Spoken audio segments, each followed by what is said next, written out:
ஆச்சி மசாலா எந்த சமையலும் ருசி தேடும் ரகசியம் 20 ரூபாய்.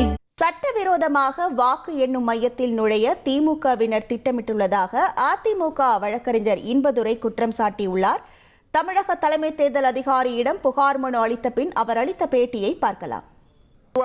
வாக்கு எண்ணிக்கை மையங்களுக்கு உள்ளே செல்பவர்களுக்கு ஒரு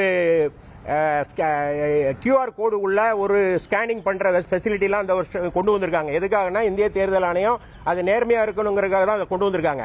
ஆனா பத்திரிகையாளர்களுக்கு வழங்கப்படுகிற அட்டைக்கு அது பொருந்தாது, அது தனி. பத்திரிகையாளர்களுக்கு ஒரு தமிழக தேர்தல் அதிகாரி ஒன்று கொடுத்திருக்கார், சீஃப் எலக்டரல் ஆபீசர். அதை மாவட்டங்களில் அதை பகிர்ந்து அளித்து உள்ளார்கள். அவர் அளிக்கப்படும் அந்த கார்டுல தவறான நபர்கள் உள்ள வந்துட்டாங்கன்னா அப்புறம் என்ன அர்த்தம் இருக்கு? இதை பண்ணணும், இதை கண்டுபிடிச்சு உரிய அந்த மாதிரி தவறான நபர்கள் பெற்றிருந்தால் அதை உடனே ரத்து செய்யணும். இதுக்கு அந்த ஒருவேளை அவர்கள் இதையும் தாண்டி உள்ள வந்தகான்னு கண்டுபிடிக்கப்பட்டால் அந்த மாவட்ட தேர்தல் அதிகாரி, அதாவது மாவட்ட ஆட்சித்தலைவரும் அந்த பிஆர்ஓ டிஐபிஆருடைய மக்கள் தொடர்பு அதிகாரியும் தான் பொறுப்பாவார்கள் என்று நான் ஒரு மனு கொடுத்திருக்கேன். இந்த மனுவை தேர்தல் ஆணையம் பரிசீலிக்கும் நம்புறேன். ஏன்னா நாளைக்கு கம்ப்ளைண்ட் கொடுத்துட்டு இருக்கிறதுக்கு இன்னைக்கே எனக்கு கிடைச்ச தகவல்களை கொடுத்திருக்கேன். இந்த தகவல்களில் ஓரிரு இடங்கள், நான் எல்லா இடத்துலையும் இது மாதிரி கொடுத்திருக்காங்கன்னு சொல்லல, ஓரிரு இடங்களில் இதுவாறு தவறு நடந்திருக்க வாய்ப்பு உள்ளது. தவறு கொடுக்கப்பட்டதாகவே எங்களுக்கு தெரிய வருகிறது. அவ்வாறு வந்தவர் பெயர் யார் அப்படின்னா, நான் ஏற்கனவே 65 சென்டர் உள்ள பெயர்களை கூட கொடுத்திருக்கேன். அந்த பெயர்களில் உள்ளவங்க எல்லாம் செக் பண்ணி அவங்க பத்திரிகையாளர்கள், போர்வையில் வர்ற போலி பத்திரிகையாளர்கள், அவர்கள் ஐடி விங்கை சேர்ந்தவர்கள், திராவிட முன்னேற்ற கழகத்தை சேர்ந்தவர்கள். எனவே இவர்களை அந்த பட்டியலிருந்து எடுத்துடணும். அவ்வாறு ஏற்கனவே வழங்கப்பட்டிருந்தால் அதை நீக்கணும்.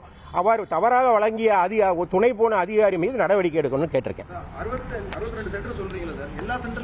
இல்ல அதாவது 65 சென்டர்ல யார் பேர்லாம் அப்ளிகேஷன் கொடுக்கப்பட்டிருக்குங்கிற பட்டியல் எனக்கு இருக்கு. அதுல எல்லாருமே கொடுத்திருப்பாங்கன்னு சொல்ல முடியாது. சில மாவட்ட ஆட்சித்தலைவர் அதை மறுத்திருக்காங்க. இல்ல எல்லா சென்டருக்கும் அப்ரோச் பண்ணிருக்காங்க. ஆனா ஒரு சில இடங்களில் வழங்கப்பட்டு விட்டதாக எனக்கு உறுதியான தகவல் வருது. நான் இப்ப என்னுடைய நோக்கம் என்ன, தவறான ஆள் உள்ள போகக்கூடாதுங்கிறதா என்னுடைய நோக்கம். எனவே யாரையும் குறிப்பிட்டு குற்றம் சாட்டவில்லை. இப்பவும் டைம் இருக்கு. ஏன்னா எப்பவும் ஒரு தவறு நடக்கிறது இயல்புதான், தெரியாம அறியாம செய்யறது. அவ்வாறு இருந்தால் நான் உங்களுக்கு இப்போ ஒரு அலாரமிங்க ஒரு குரலை எழுப்பியிருக்கேன். மாவட்ட ஆட்சித்தலைவர்கள், அதாவது மாவட்ட தேர்தல் அதிகாரிகள் அதை ரெக்டிஃபை பண்ணி திருப்பி லிஸ்ட்டை ரீ வெரிஃபிகேஷன் பண்ணிக்கொள்வது நல்லது என்று கூறுது.